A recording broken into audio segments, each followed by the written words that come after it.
भने यो 2000 लाई हामीले केही पनि गर्नु परेन यो 2000 लाई।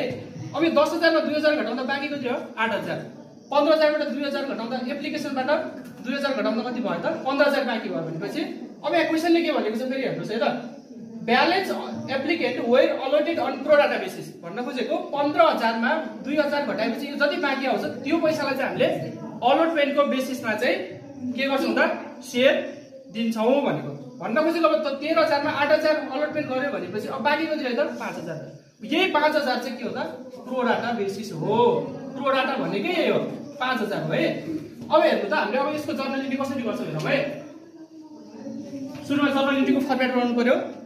त्यसपछि चाहिँ सुरुमा के गर्नु पर्यो फर एप्लिकेसन लेख्नु पर्यो है। फर एप्लिकेसनमा फर्स्ट एन्ट्री हुन्छ बैंक अकाउन्ट डेबिट टु के हुन्छ त share application.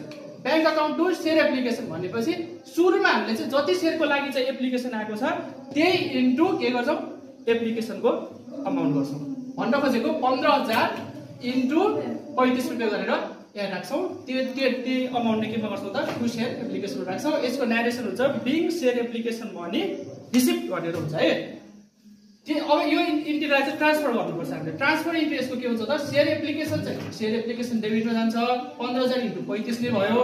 To share capital भनेर क्रेडिटमा राख्छौं। टु शेयर क्यापिटलको पैसा फेरि अब केमा हुन्छ त शेयर क्यापिटल भन्ने बित्तिकै पुँजीको लागि चाहिँ हामीले के गर्छौं जुन जति चाहिँ हामीलाई चाहिएको छ त्यतिलाई मात्रै पुँजीमा ट्रान्सफर गर्न मिल्छ। पुँजी खातामा चाहिँ ट्रान्सफर गर्न मिल्छ भनेपछि 10000 इन्टु कतिको लागि चाहिएको हामीलाई 10000 इन्टु कति गर्नु पर्यो एप्लिकेसनको पैसा 35 रुपैयाँ गर्नु पर्यो सरी 35 गर्नु पर्यो।